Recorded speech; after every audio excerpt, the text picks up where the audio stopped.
What is going on, ladies and gentlemen? Welcome to the Gravity Podcast. I am one of your hosts, Chris. Thank you for choosing to tune in today. Hey, folks, we're back at it here. I know I say it all the time how excited I am, but I am for different reasons. And today's guests really have something new to offer. The foundations of it are going to be rewinding back to the beginning of time, but giving us as first responders some tools to really dial in our health and focus on the root causes of some of the symptoms that we're having instead of just dealing with the symptoms. What are the root causes and how can we really solve these problems? We're going to be hearing from firefighter Ryan Scellick and his wife Haley Scellick. Haley is a nurse practitioner and she has a medical practice that is specifically serving first responders. And they're a sponsor here on the podcast. That's not why I asked them to come on, though. In fact, I tried out their stuff before we even talked about sponsorships because I wanted to see if it was legit. Folks, I talk about different nonprofits. I talk about different protocols. I don't want to be talking about things to you, the listener, unless I've checked it out myself, unless I believe in it enough that I'm willing to invest my own money to use whatever the thing is. And in this case, specifically what I started with was their sleep supplement. But you're going to be hearing about everything that they got going on as a couple, but then also with their medical practice. We're going to get into that here in just a second, folks. But I want to talk about the gear that I'm wearing today. If you're watching on YouTube, you can see it. Otherwise, just close your eyes and picture it, folks. I want to talk about the nonprofit DeliverFund. They are truly crushing evil. I haven't made it a secret on here, folks, that one of the things I really struggled with as a police officer was child abuse. And I was a child abuse detective or I was a persons crime detective, but I mainly focused on child abuse for about 2.5 years. And eventually it really messed with my head. And DeliverFund is using terrorist tracking technology. That's a TTT, terrorist tracking technology to identify and hunt down human traffickers.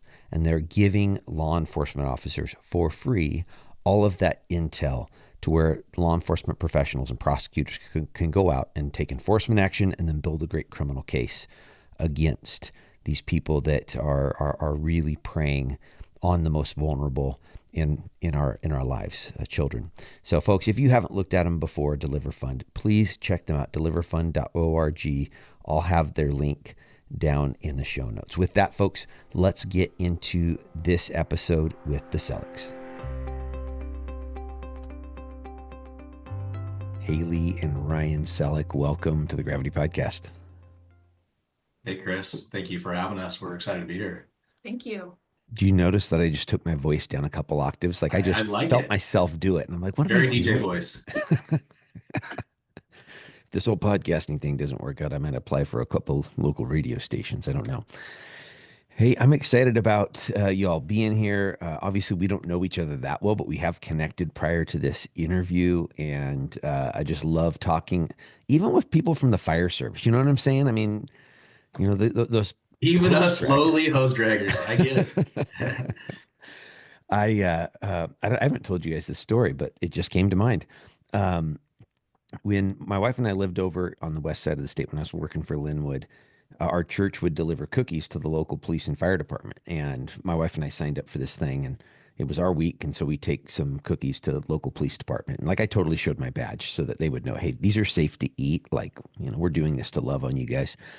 Average Joe Schmo cop, nice guy, you know, takes the cookies, thanks us. We drive over to the fire department. We pull up, we walk into the bay, and it's the under 25 crew that's working. None of them are wearing a t-shirt. They're all working out and cleaning their wake set. Ooh, ooh, ooh, ooh. And we deliver the cookies. We start to walk away, and my wife's like, oh my gosh. And I'm like, yeah, I saw. Like, I don't need you. And she's like, did you see? I'm like, yeah, I saw. She's like, honey, you know, you should be a firefighter. I'm like, honey, it ain't going to look any different. Like, this is all you get. Like, it's not all of a sudden going to magically turn into those, you know, the bravado that you just saw from those men.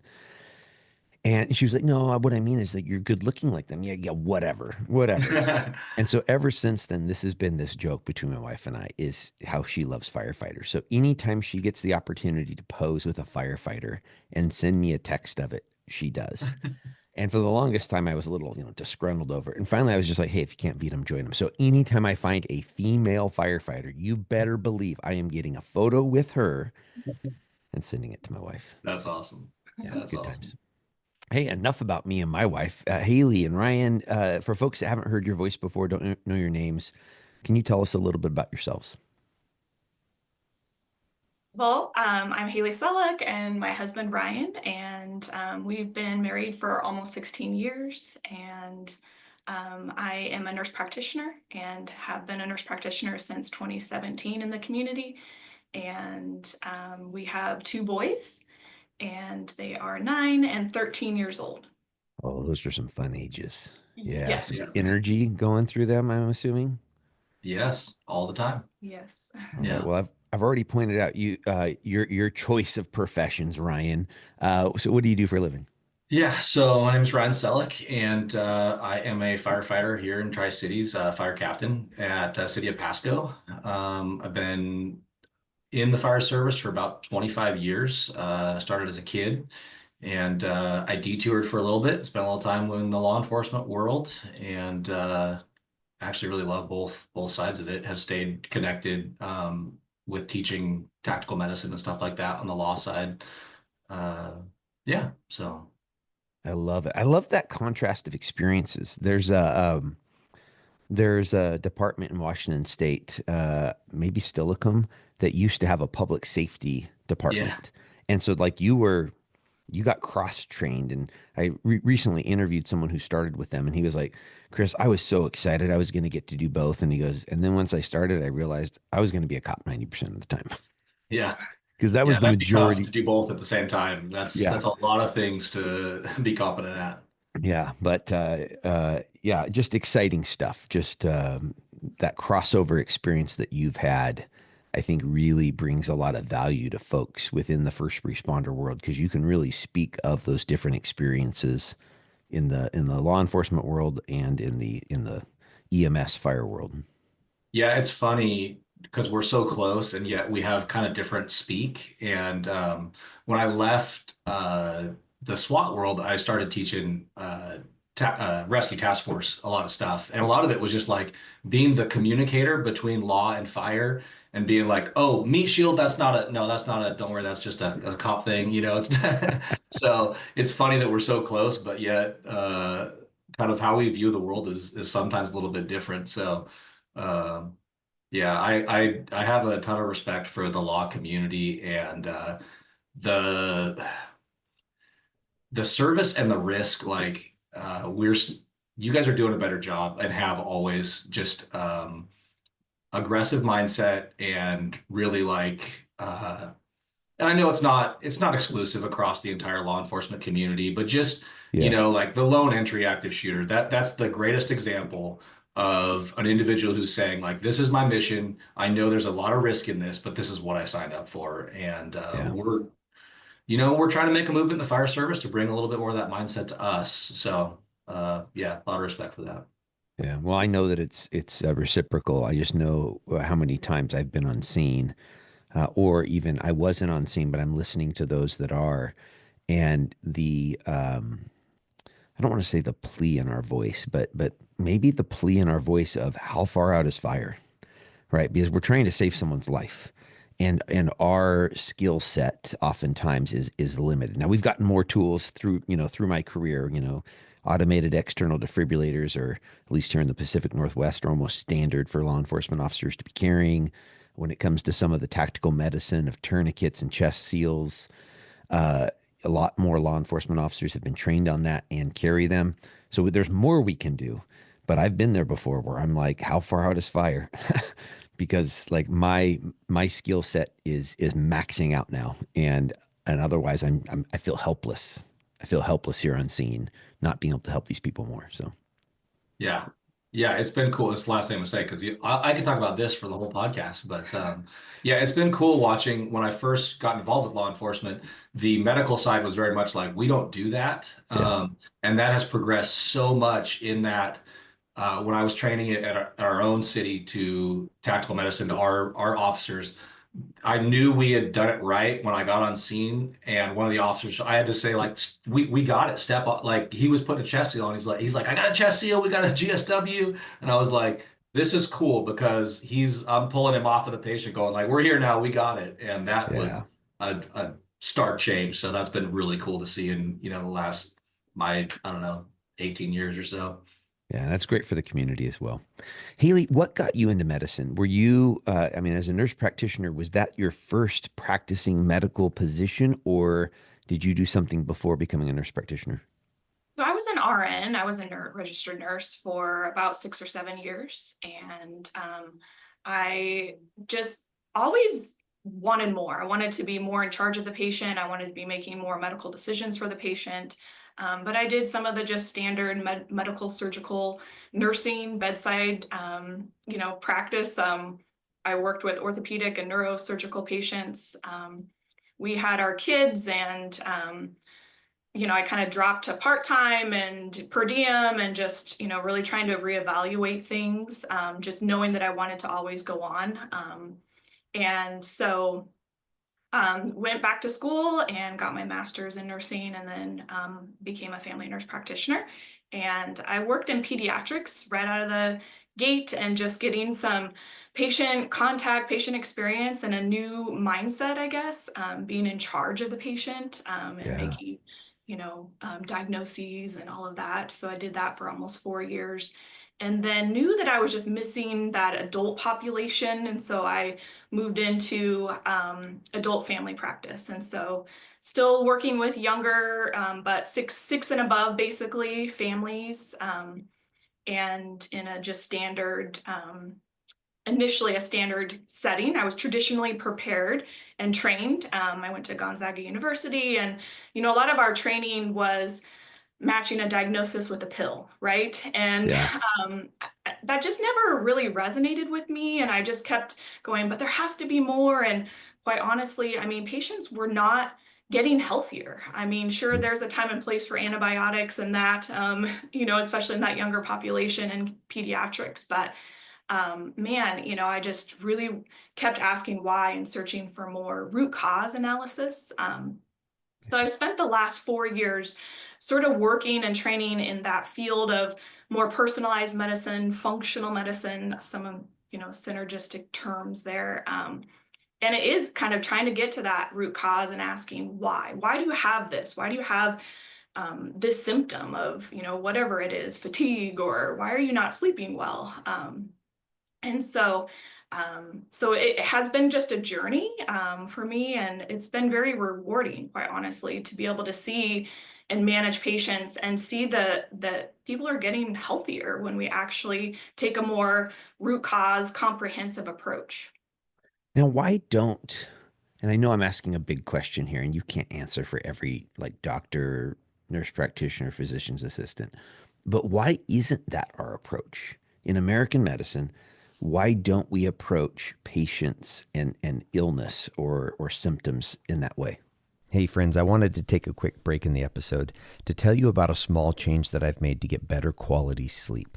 I've been pretty outspoken about my process in healing from post-traumatic stress injuries, and at the core of my overall health routine is quality sleep hygiene. I go to bed at the same time every night. I wake up at the same time in the morning. I get early morning sunlight to help set my circadian rhythm. My sleeping environment is cool, dark, technology-free. The one area really that I was lacking was in natural supplements. I was taking some over-the-counter supplement, but I really didn't know what benefits it was giving me. Until recently, when I came across First Responder Health and Wellness, and I learned that they had a sleep supplement that was formulated to help me fall asleep and progress through the various sleep cycles. Well, folks, I spent some of my money. I bought the supplement and I started using it, and I've been really thrilled with the results. The more I learned about the company First Responder Health and Wellness, I learned that they weren't just a supplement company. In fact, they're actually a telemedicine practice exclusively for first responders. They provide comprehensive, individualized care to address the complexities of first responder health. They do advanced lab testing, extensive hormone panels, and gut testing to treat patients based on underlying causal data instead of the standard-based population matrix. First Responder Health is a membership-based practice that allows more committed time in the first visit than your traditional provider will see you in a whole year. They also have developed their own supplement line, like I've already talked about, that's based on combined research of doctors like Andrew Huberman, Peter Attia, and Mark Hyman. The supplements help support sleep, stress, and cellular function. An exclusive for Gravity Podcast listeners, please use Gravity 15. That's Gravity 15 for a 15% discount code at checkout. To schedule a free inquiry call or to purchase supplements, go to www.firstresponderhealth.net or look down in the show notes for a link. With that, let's get back into our episode. That is the million-dollar question. So often I have patients come to me and say, my provider won't order this test, or my provider won't do a cardiac workup when I have strong risk factors for having a, cardiac event. And I can't figure it out. I don't know if it's, I don't know if it's a guideline problem, if, so many practitioners just follow these guidelines and it's maybe outside of those boxes, or maybe there's some lab interpretation that, okay, so now what are we going to do with this? Because time is a huge piece. The time spent with patients is just getting less and less. The healthcare industry and health insurance is really driving some of that. If we can see more volume of number, of patients, then we're going to get more money and generate more money, right? So I think there's a lot of reasons as to why, but I think time is a huge variable, and then maybe just lack of knowledge possibly, or lack of, wanting to be able to do more. A lack of curiosity is kind of what I just heard you say, Haley, because it takes a lot of curiosity to ask the question, what is the root cause of this? Yeah, we could prescribe some prescription sleep meds, which, if my understanding, correct me if I say anything incorrect, but my understanding from my reading is they may help us fall asleep, but they're not necessarily going to help us get restorative sleep, going through the different stages of sleep. Right. Absolutely. Yeah. Yeah. Continuing to ask why. I mean, I think it is, I feel like I'm a detective sometimes, and you don't always get there. It's not easy. It's not linear, Yeah. it's up and down. And it's like, but you have to just be in this constant reevaluation and, okay, well, this isn't working. So, what is going on here? And, so I really think that, there's a huge missing piece in that. And, in healthcare, for sure, there's a lot of gaps, in that. And I think somewhere in that quest of curiosity, both with the provider and the patient, I think the patient has to take on some, I don't know if personal responsibility is the right. I mean, like, I want to trust my medical provider, and actually I do. And like, here, take this. Well, what is this? Right? Like, I need to have some understanding of it, because my medical provider is not a genie. My medical provider doesn't maybe know things like when I was misusing alcohol. Like, I wasn't being like, hey, drinking 15 shots of tequila a night. What do you think about that, doc? Like, I wasn't offering up that. And so, like, I need to understand the way, whether it be medications or other health disciplines, are going to impact the other aspects of my health.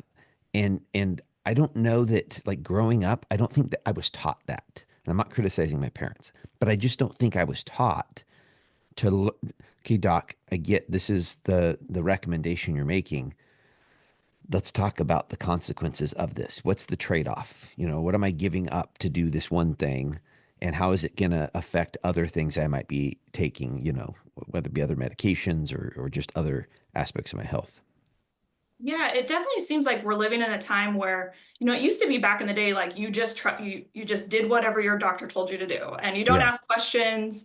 So, it's a great time. Honestly, I love partnering up with that person and I think transparency is a huge piece of it, is it's like, well, I don't know. I don't know all the answers here.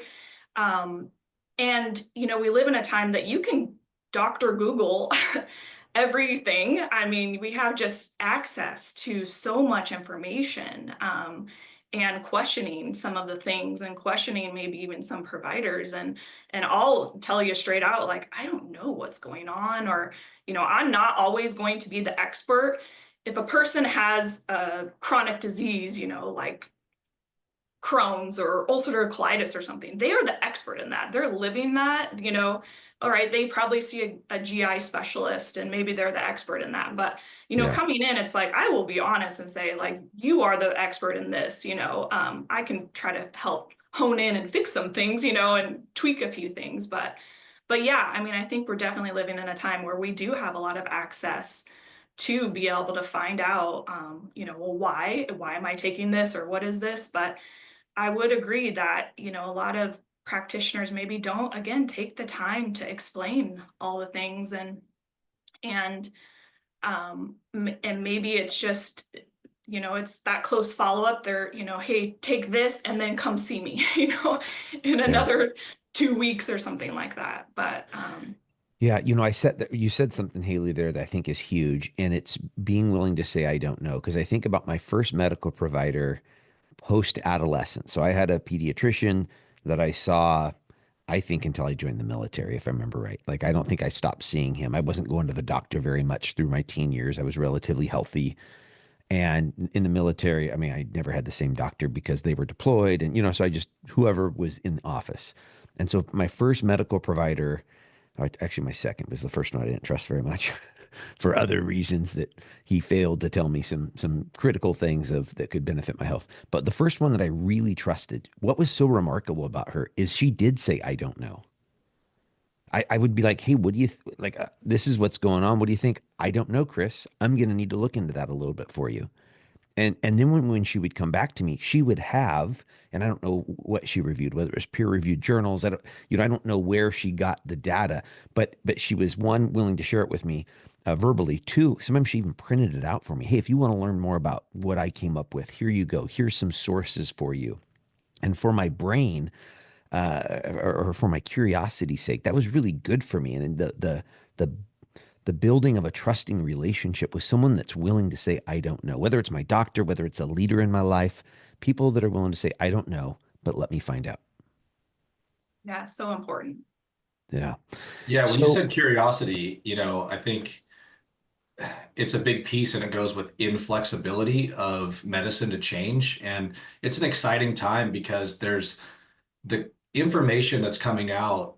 You can listen to Huberman and Attia and these people that are literally in the most modern studies to date, like they're in the middle of the study. And so that's something that Haley has just done for years is she spends a tremendous amount of time researching in those spaces that medicine is just not fast enough to even try to change. And so I think there's a real inflexibility in medicine to adopt to that. And I told her, like when I was a medic, if I go to a conference and I learn something that's really cool, I just can't come back and change protocol and do that.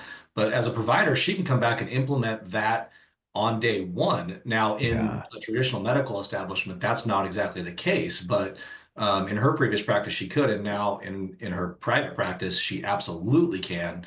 And that's a game changer to be able to say, like, I just picked this up from Huberman. He just did this, this test, or he had an expert on, or whatever, and it tracks with all the things I've been seeing in patients over, the last 7 years. And so having that new piece as well as the experiential piece is a game changer for patients.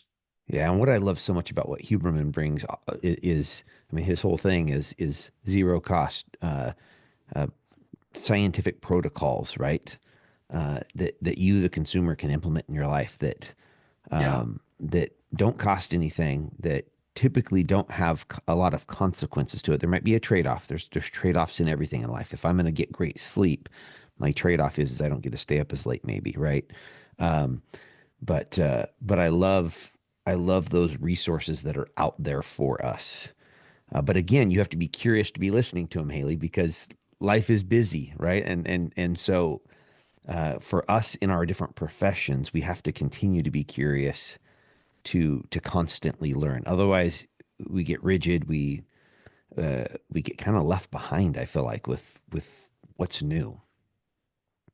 Yeah, the other thing I would say too is that, I think there's a lack of time spent on just lifestyle, right? Like if we Mm, clean up the way we're eating and we're going to move our body more and we're going to sleep well, that's not really something that your doctor or your provider really talks to you about. But man, I mean, I just see it so often. If, all right, you're stressed out. Well, we should probably dial that, dial that back. You're not sleeping well. All right, and people feel 100 times better with just the lifestyle pillars. I mean, really, it doesn't always have to be this complex, big thing sometimes. Like, but spending yeah. time on, getting them people eating healthy and it's a huge piece.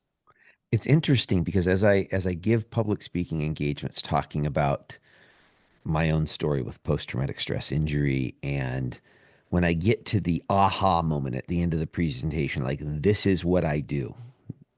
And this is not prescriptive for you. This is descriptive for me. I'm just describing the things that I do that have gotten me through, at least to today. And it's basic stuff, but that's the challenge is it's basic stuff, but it's the stuff we don't do. It's Right. micro disciplines that if you could incorporate into your life, and I call them disciplines because I feel like that's different than a habit. For a discipline for me, it takes work. Like flossing my teeth is a habit now. I don't think about it. Drinking 16 ounces of water first thing in the morning is a habit of mine. I don't think about it. Like I no longer am disciplined to do it. I just do it each day. Working out every day is still a discipline for me. Like it takes planning, it takes motivation, it takes follow through. Choosing to not drink alcohol, that's a choice that I'm making now. That takes discipline because my old habits would fall into, hey, I'm feeling stressed out, I'm feeling overwhelmed. A couple shots of tequila is going to help with this. Um, but that's not what people want to hear, Haley. People don't want to hear that. Like, give me a pill, Haley. Make this easy for me. Well, I will say, there's a time and place, and I try to meet people wherever they're at. And so I think sometimes simple things can be too much and, too overwhelming, whatever it is you're going through. I mean, Yeah, but I think that's the biggest piece is really that personalization and trying to make small change that really can make a huge impact. yeah. Yeah, I appreciate both. I appreciate bringing both worlds together. I like bringing the pharmaceuticals to the table with the healthy lifestyle. And there's probably other aspects we could throw in there, but those are the two I'm thinking of right now. Because for me, at least, the pharmaceuticals have provided immediate relief in some regards to where the lifestyle changes and the mindset changes that sometimes take a little bit longer to take root. It just gives me more time, it's given me more time to work on those other areas to get those really shored up and then tapering off of, and specifically I'm thinking with an anti-anxiety antidepressant medicine, and then tapering off the anti-anxiety antidepressant because I don't need it anymore because the lifestyle changes and the mindset changes have really taken root, and that's what's supporting me now instead of the medicine. Yeah, that's great. What point did you? Now, obviously, you have a firefighter. But where was the shift? Because you could continue to be practicing medicine, primarily focused on adolescents, or on the a family practice, maybe adults. But you've shifted now to where you're focusing on first responders. First of all, what's the name of your company, Haley? And then maybe we get into what caused this shift. So, First Responder Health and Wellness is the name of our practice, and it's a telemedicine, concierge type of medicine. So, the reason that we started this was we really saw huge gaps in healthcare. And, you go maybe see your provider for 15 minutes quarterly, maybe. maybe 15 minutes a year, but really just doing basic blood panels, skimming the surface, saying you're good to go. And that's it, we'll see you in a year. So while you kind of struggle, watching my husband, and not just my husband, but his coworkers and just surrounding community members that are really struggling, and younger ages too, seeing hormonal imbalances, especially testosterone being just so low, and not knowing why. And many of the providers aren't even checking some of these types of things. So it really, was clear that it's like, okay, well, we can change this. We can make a difference. We can, uncover hopefully some of those root causes. And the first responder is a unique individual, a person that, I'm not going to change the high stress job. I'm not, for shift workers, maybe not going to change, obviously, the lack of sleep on shift, and revolving schedules and all of that. But if we can hone in on some of the other key pieces, and figure out some root cause in labs, and have some data to track over time, hopefully we can make a difference, and prevent chronic disease ultimately. Let's maybe address the testosterone. Let's use that as an example. So, and I realize every patient is different. So let's just talk about low testosterone. Um, how does that impact our overall health? If my testosterone is low, what else might be going on? What are some of the other symptoms or other problems I might be facing that not realizing that, not recognizing that is going to cause us to maybe not have the right analysis? So the most common symptom is tired, fatigue. Like, you Yeah. just feel tired all the time. You're not recovering well. So maybe from workouts, maybe from shifts, you just feel drained all the time. You might feel depressed, you might feel anxious. So mood changes. There's sexual dysfunction, of course, but usually that's in the older male. Um, so those are the biggest things. You might just feel unwell as far as a symptom, but the low testosterone, or when we have an imbalance in hormones, let's say, it can start to pull from other areas, and it can be an inflammatory process. So aging is termed inflammaging. So, we have these redox reactions that are happening that are very inflammatory in our body. And as we age, these just tend to happen. And so being low in testosterone is a very inflammatory process. And so then we start to see imbalances with the thyroid, which is a gland that, is in charge of, it's one of our master hormones, I guess, and it's in charge of our metabolism, and so many things. And cortisol is the other huge player here. So cortisol, I could spend a whole hour talking about cortisol, but it's often not checked and not even discussed maybe with your provider, but it is really driving a lot of chronic disease, quite honestly. Well, and from what I know from my readings, and correct me if I'm wrong, but like as first responders, we are getting these adrenaline and cortisol hits throughout our shift, and then potentially throughout our days off as well. And so we're getting more. Our body is releasing cortisol into our system at a more frequent rate than maybe our neighbors that aren't in the first responder community. Am I right?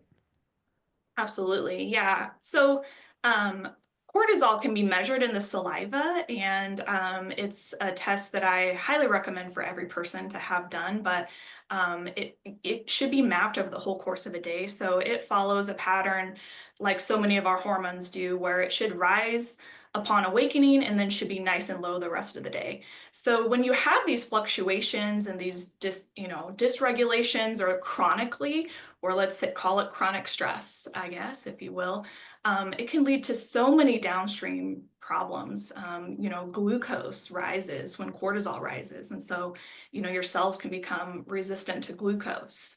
And then from an evolutionary standpoint, cortisol is going to rise, to help you run from that tiger and that fight or flight, that initial stress reaction. But over time, when you have that chronic rise, it's going to start to just peter out. And then it's going to pull with it testosterone, because you're not going to want to feed and breed, while you're running from that tiger if cortisol is really high.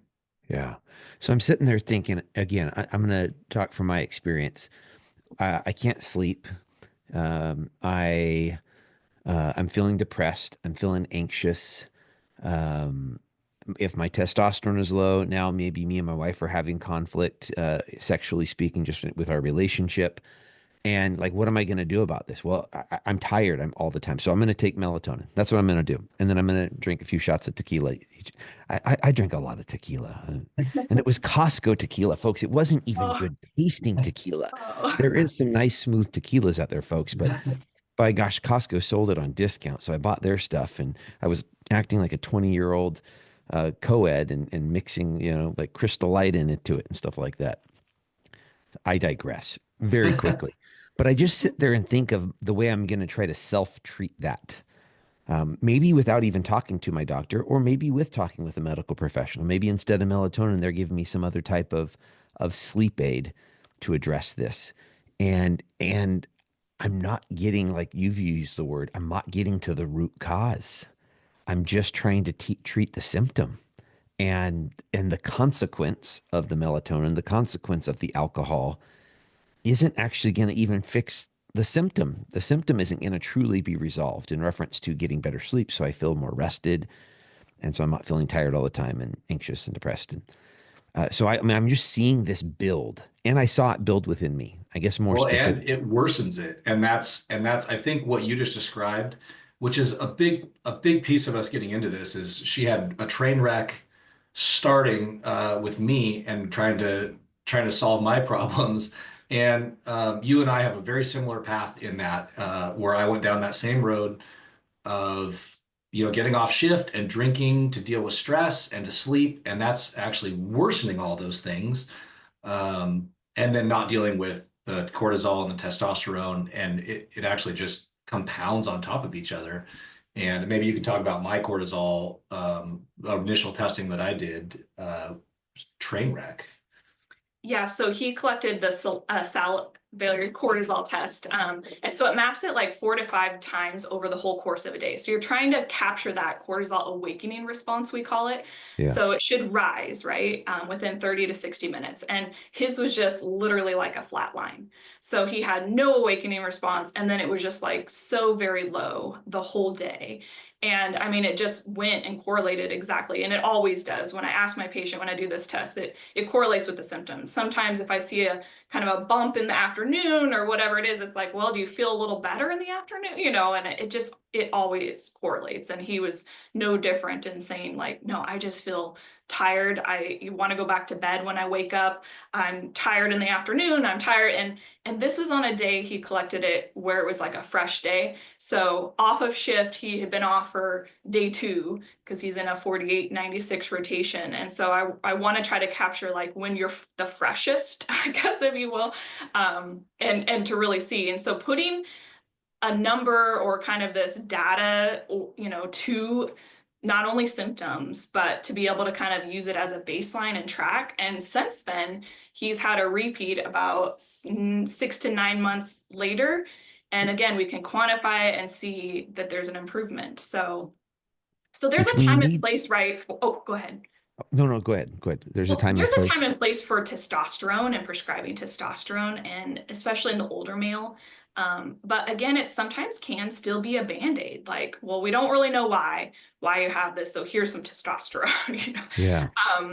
And yeah, I mean, I think that's the biggest piece here is it's going to be different for everybody, but cortisol is a huge player. And so when we're talking about cortisol, and we're talking about the HPA axis, which stands for the hypothalamus pituitary adrenal axis. And so what we're trying to help and improve is in your brain. So basically your brain has these mechanisms in place that are kind of like the thermostat. And we have these negative feedback loops in place that kind of stopgate that or alert us to problems. And so, so a lot of what we're trying to correct and fix is really in the brain. And so it's no different when we're talking a mental health piece or, PTSD or depression, anxiety, anything like that.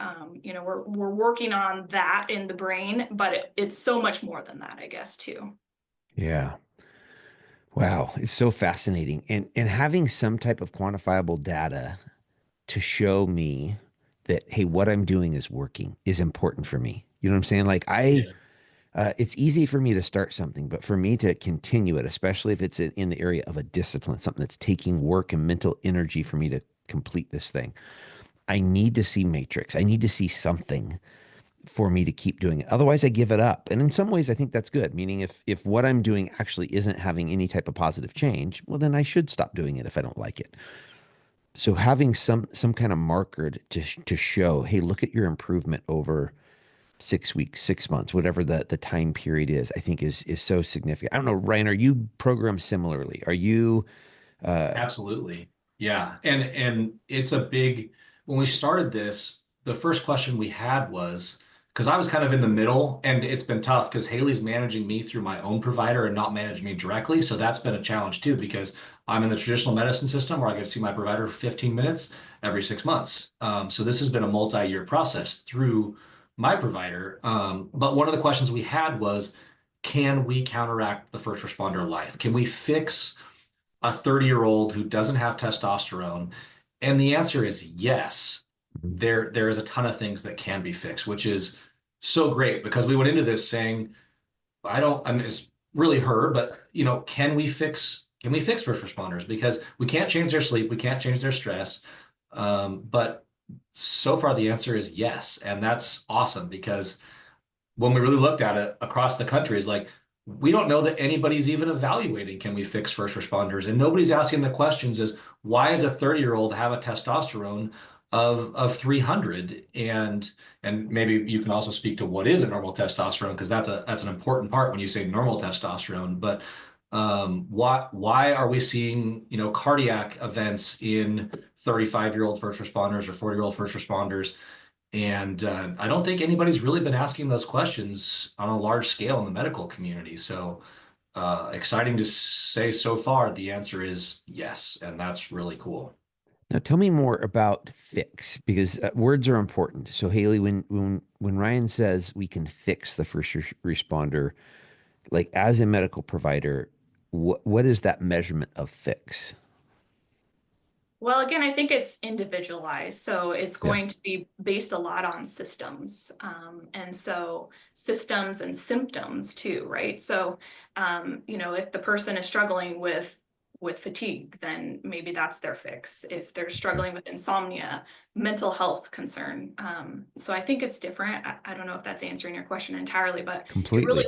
it's so individualized, I think is the biggest piece. And so, I mean, I think for a lot of people, it's fatigue and just feeling super tired outside of just, I think there's this maybe acceptable, oh, I'm getting older. I'm, this age now, so I'm probably going to have this ache or pain or this symptom because I'm just getting older. And whether we want to agree with that or not. But, I think that it's often what I hear is it's outside of, okay, I'm this age, but usually it's like, I'm only 20 something, or I'm only 30 something, or, or even now 40 something. Should I feel this bad? So I think it's just really so individual, but, it's a very comprehensive approach overall. I don't like to use the word holistic, I guess, because that seems more like, I don't know, voodoo Sounds or like you're gonna light some candles and play some yeah, music on me, yeah, Haley. sage, which there's a time and place for that too, right? I actually kind of like some of that. Yeah. Yeah, but yeah, I think the biggest thing is looking at that root cause and ruling out some of the worst case scenarios, and then having data to be able to track and see. And so I kind of alluded to this, but I have composed a very comprehensive just blood and urine panel alone, that tries to look upstream. It tries to look for chronic disease. It tries to ward off chronic disease. So it's looking at some of the standard, cholesterol, but again, I do such a deeper dive look into cholesterol.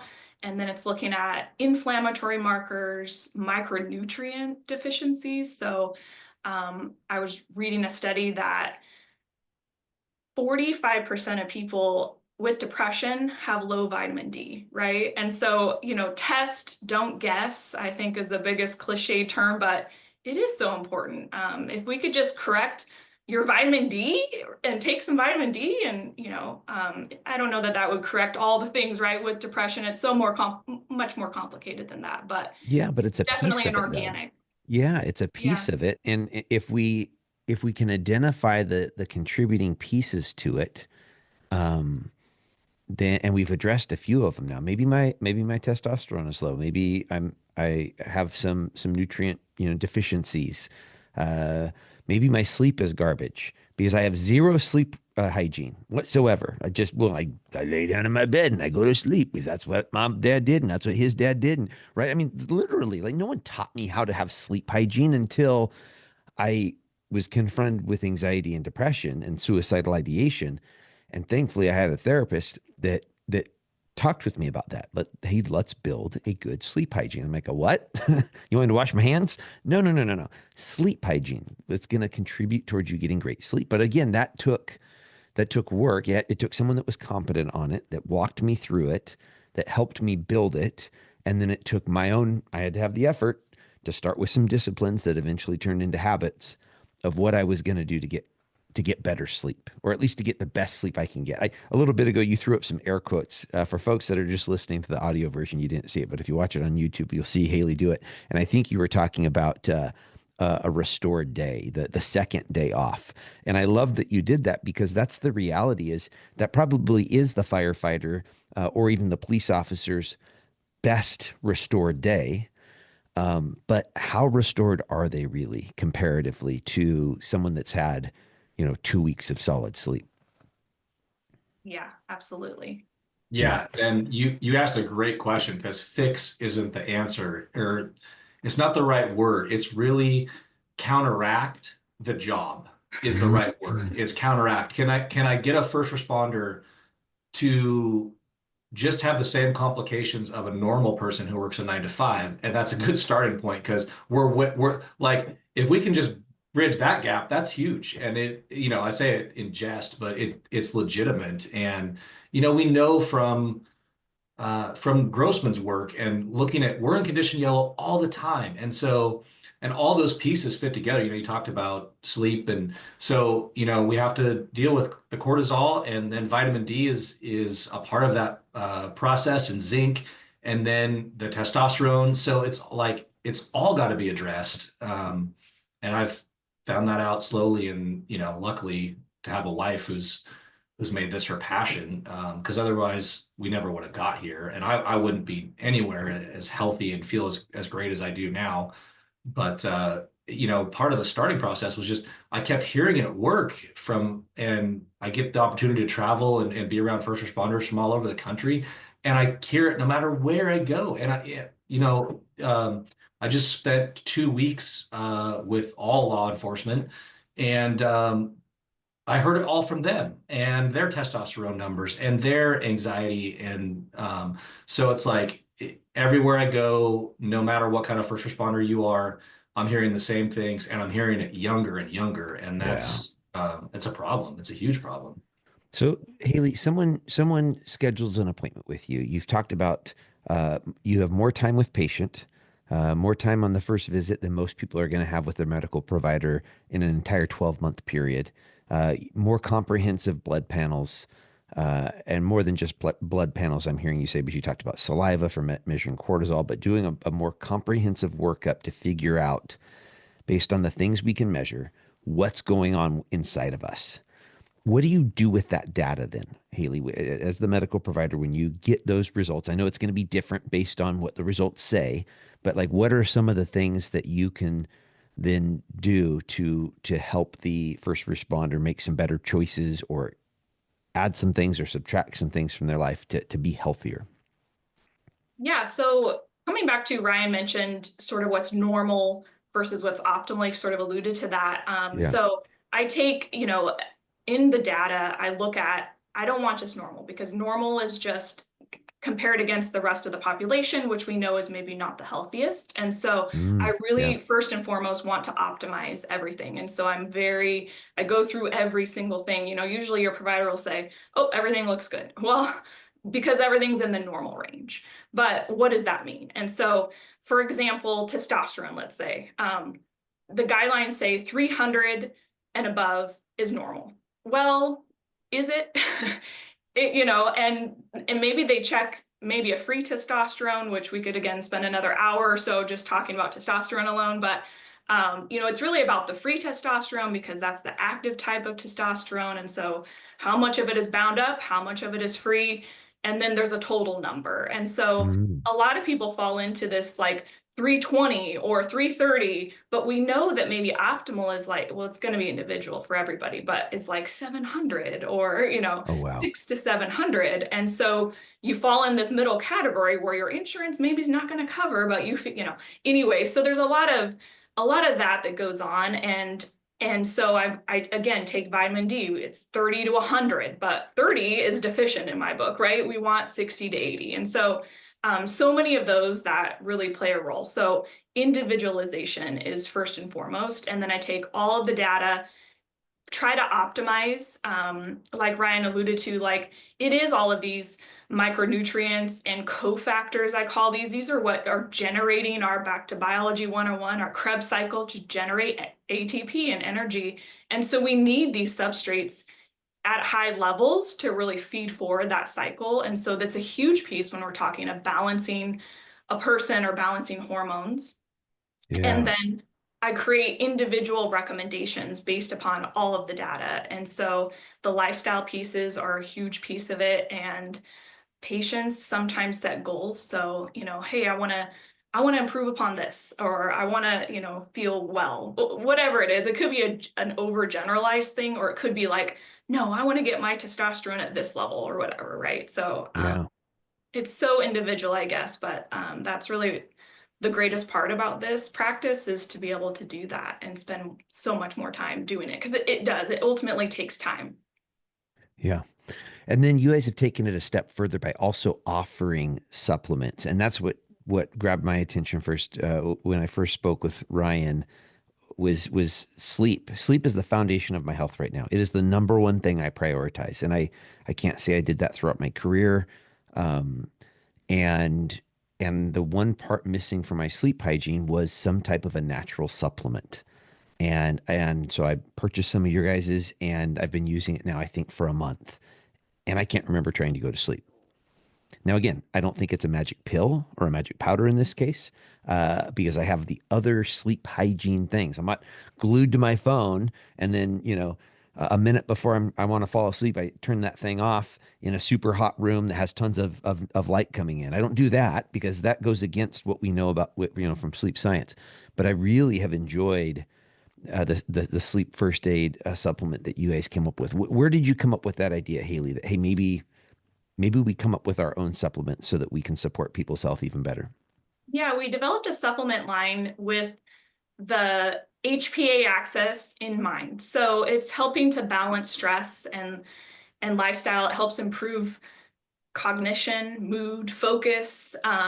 So we came up with that as sort of a blend in, you're right, in that, it's sometimes it's more of a root cause, or the hope is more kind of a root cause boost and build. So when you're supporting hormones and supporting that HPA axis, you need a lot of really good micronutrients. So we developed a really good multivitamin that's going to have a little bit more B vitamins included, making sure that the type of B vitamin is well metabolized so that your body can break it down.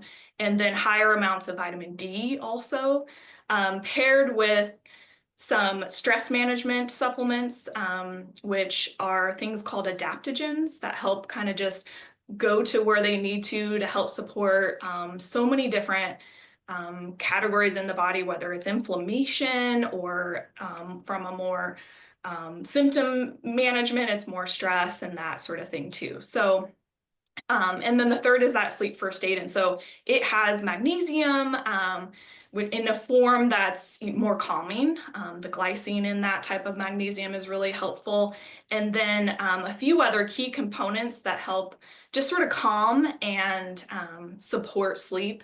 It doesn't have melatonin, so it's not going to put you to sleep. It's not going to be habit forming or anything. So the hope is to actually take it every night, take it while you're on shift. And then the other supplement is called Shift Recovery. It's that complex for stress management.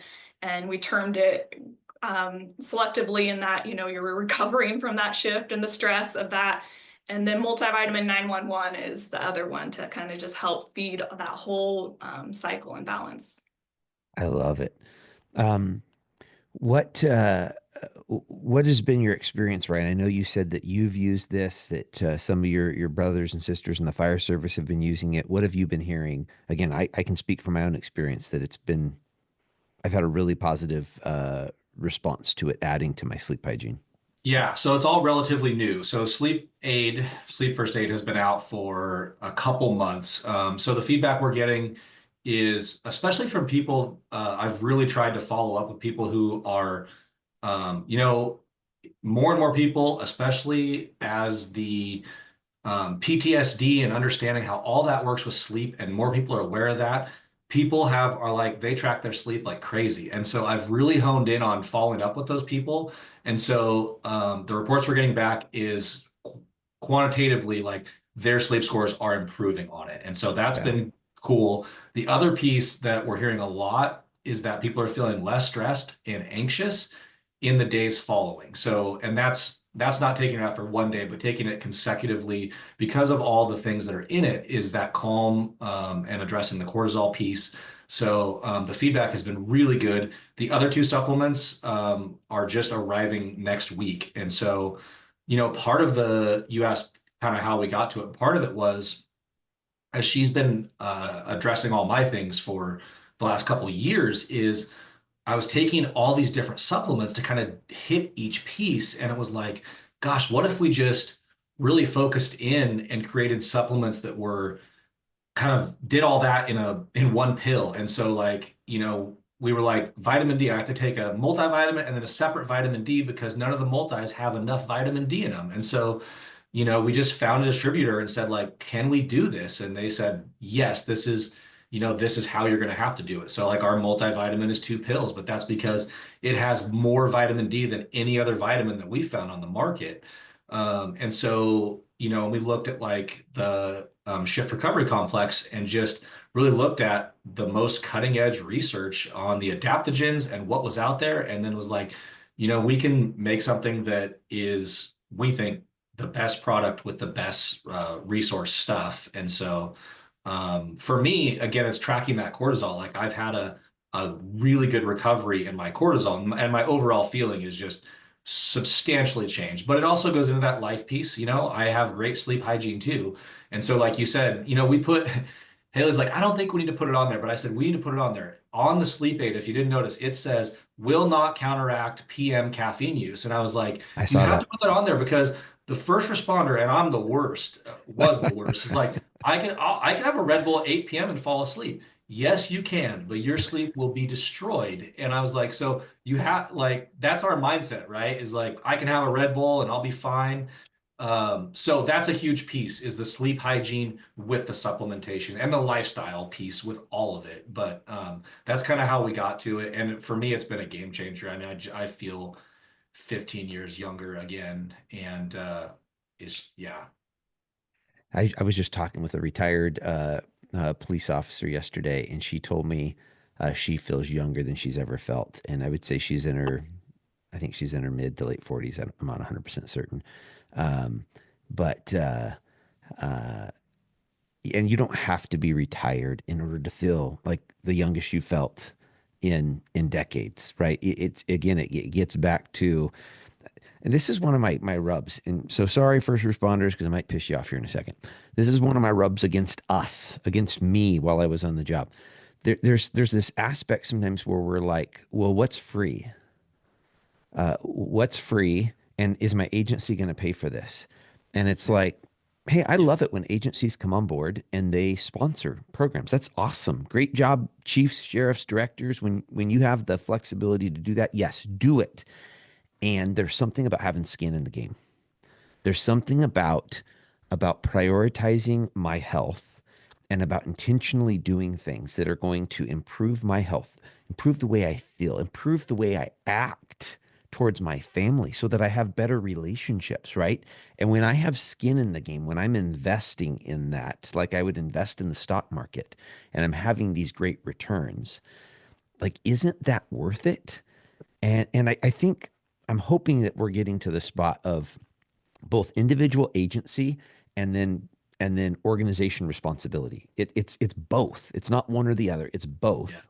But as individuals, here's the thing: if your agency isn't going to pay for this or that, whatever that this or that is, I don't know. Is it worth it to you to feel great? Is it worth it to you to feel the best that you felt in a decade? And in my mind, I would think the answer would be absolutely. I was Yeah. investing a lot of money in liquor, folks, a lot of money, right? Yeah. And as if like Same. that it was going to have this great return on the investment, and it wasn't. It wasn't having a great return on the investment. So I don't know. I'm hoping that I see more individual agency of, hey, we've been pushing out all this knowledge about first responder wellness, and at some point, we as individuals have to grab a hold of that and say, I'm going to learn from the science, and I'm going to take action and do things that are going to improve my health because I just want to be healthier. You're right, and I'm excited. I think we are. I think our younger generation is smarter. I think that your and I generation has done a better job of speaking honestly and openly about anxiety and PTSD and stress. And I mean, that's been a big driver. Is like, I don't want to see, 25 years of this. I don't want to see a young guy go through what I did at 35 years old. And for me, Yes. like I did have to make a choice, but for me, it felt like there was no choice because it got to a place in life where it's like, this is not a sustainable life in the way that I felt overall. And Yeah. so I hope that the message number one that I don't think most of us heard is like, you don't have to feel this way. Number one, like, this is how you might feel, and this is why. Number two is you don't have to feel that way, and this is how you can fix it. And then I Yes. think as we get more young people to adopt some of these things, they're going to be so much healthier at 40 and 45 and 50 years old because it was addressed at 29 instead of at Yes. 39. And Yes. that's exciting for me. I'm a pro like when problems come up, like I want to solve them to my own worst enemy. And this was a big thing for us that we could just both believe in and just be like, this is so important that we think we can solve this for people at a much younger age. And we're seeing, and you bring up a good segue because so one of the things that is concierge medicine. So it's a monthly cost to see Haley as a provider, and she meets with you monthly. And so there, and we did ask that question, like, are first responders who have great health insurance going to buy off on that? And the reason that we are that way is because again, the constraints of insurance is time and patient time. And so by not going through insurance, it opens up that time. But we just started this practice really seeing patients a couple months ago. And the first patient I think Haley saw, she became our best spokesperson, saying, like, I already feel so much better. And I already, I've learned so much. And so just word of mouth. And then the other thing that is really important, I think, for people that are interested in joining the practice is that we do super billing, and so Haley will give the patient back like this is how much I would have charged your insurance, and they can submit those to insurance, and they're getting very good. It's in some cases a wash of monthly costs. So the individual is making a low cost investment in their health.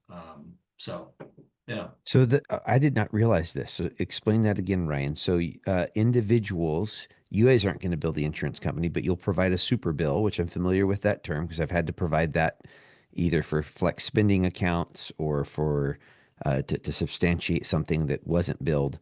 And based on that, some insurance companies will pay for a portion of those services, and in some cases, it might even be a wash. Yeah. Yeah, that's what we're seeing so far, and that's what my experience has been in my previous practice too.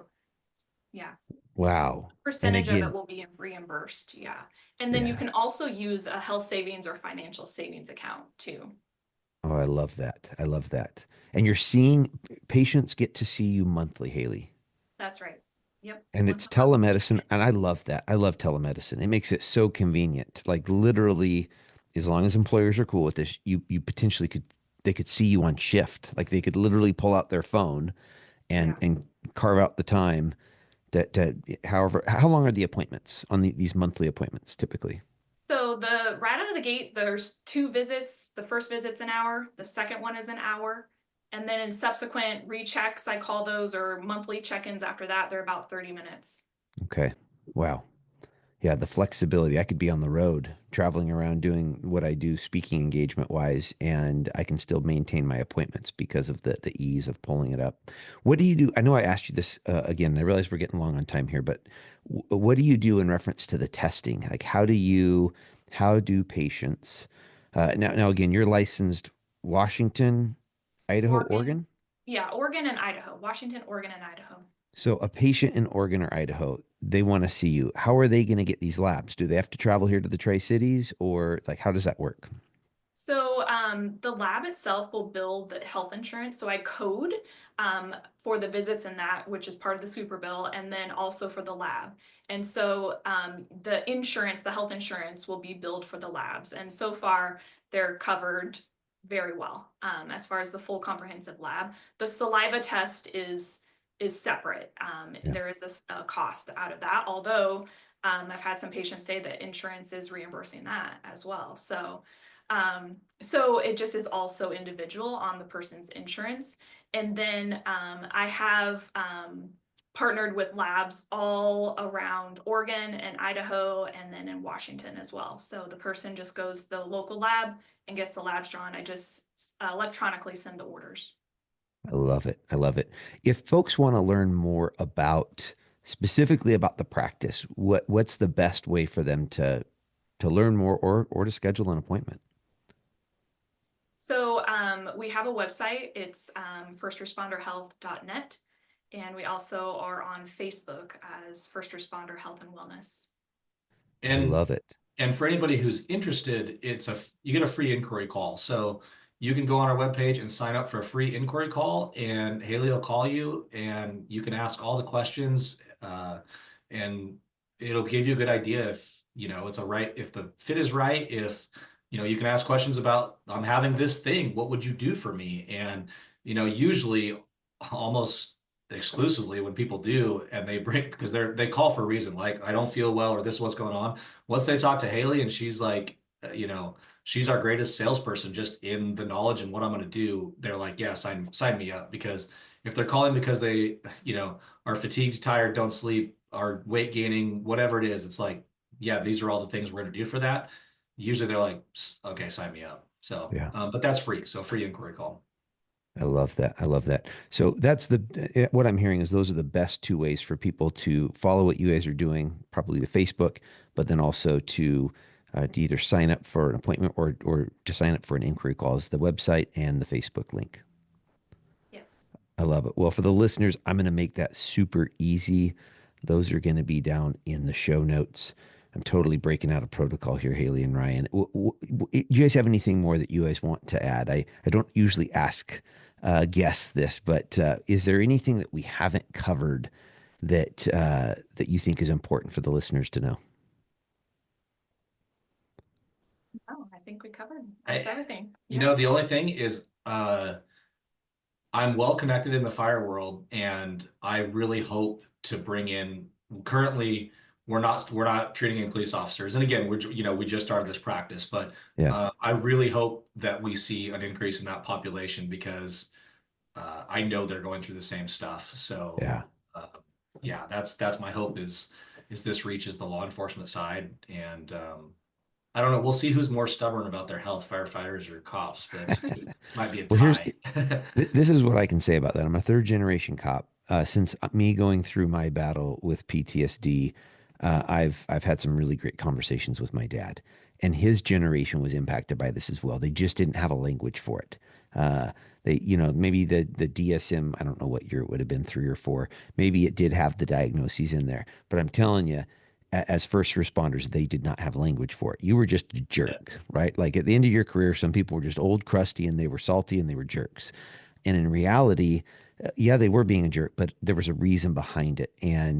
Uh, and there were so many things that they could have done to get better.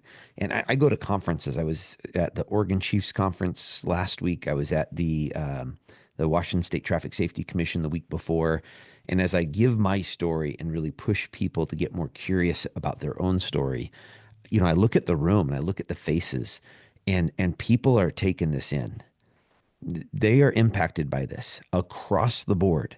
Like there's very few things in this world that I can tell you with almost certainty. But the one thing I can tell you is that this job is going to change you.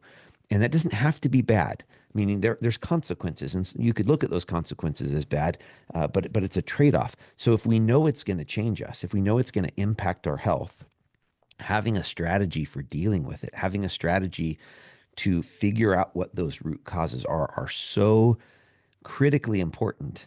And this is what I got to say about it, is my dad's generation and my generation really did traditional medicine. And the question I got is, how did it work for us? Yeah. And if that is not working, then what are we going to do about it? What are we going to do to really to recognize our control that we have over this thing, and to start making some choices so that we are living healthier lives, so that we get on the other side of it at 53 or 63 or whatever age you decide to retire at, and go off and just love life, whether you go into another career or whether you actually retire. Go and love life, and try to bankrupt the retirement system. I don't actually mean that. I don't want us to bankrupt it, but I don't want to see a whole bunch of police and firefighters dying at 56. Yeah. Right. And I mean, that's really the shame is for folks that gave so much of their life in their through their career, for them to not get to enjoy a nice full retirement because of the consequence of the job. Yeah. Absolutely. Yeah. All right, folks. Well, I totally went off my script, so I don't have my normal thing to say, but I think I'm going to jump into it. I think I know where I usually end here. And I mean this genuinely, that time is my greatest commodity. I try moving my schedule around. I try creating more time. In reality, I can't. Time is a very defined thing for us. And so I really appreciate you, Ryan, for reaching out to me, and you, and both Haley and you for talking with me before this episode, and then for committing to come on the show here to share what you guys are doing to help out our first responder community. Thank you. Thank you. Thank you. Been great. Have a great day. Wow, folks, what did you think about this episode with the Scellicks? I really appreciate the work that they're doing. I see this as having this amplifying effect on the health. Ryan said it there at the end, the fact that, we're probably doing it better than the generation before us, first responders, in reference to we're acknowledging the fact that it's okay to not be okay, and that this job has its toll on our human bodies. But that the younger generations of firefighters and dispatchers and corrections and police and emergency medicine, all these folks within the first responder community, this younger generation is even more open to trying some of this stuff out. And so the potential here in a generation or two of the consequences of the job, the health consequences, not having as much of a consequence, is really there. And so I'm super excited about that. Folks, Jaimie and I want to hear how we're doing here on the podcast. There's a few different ways for you to communicate back to us. First and foremost, please follow us on whatever podcast platform you're listening on. That will cause the next episode to come up in your dashboard. If you're listening on Apple or Spotify, there's actually 5 stars waiting on our main page. And we'd really appreciate a 5-star rating, because that's going to cause other people to get this show recommended to them. But you've heard me say it, folks, those are your stars. So if we haven't earned them, keep your stars. Instead, shoot me an email at chris@gravityct.com. Let us know how to make it better, maybe future Mighty Monday motivating ideas or guests for me to interview. Folks, we only get to live this life once. Let's go out and take care of the people in our tribes. Take care of each other. God bless.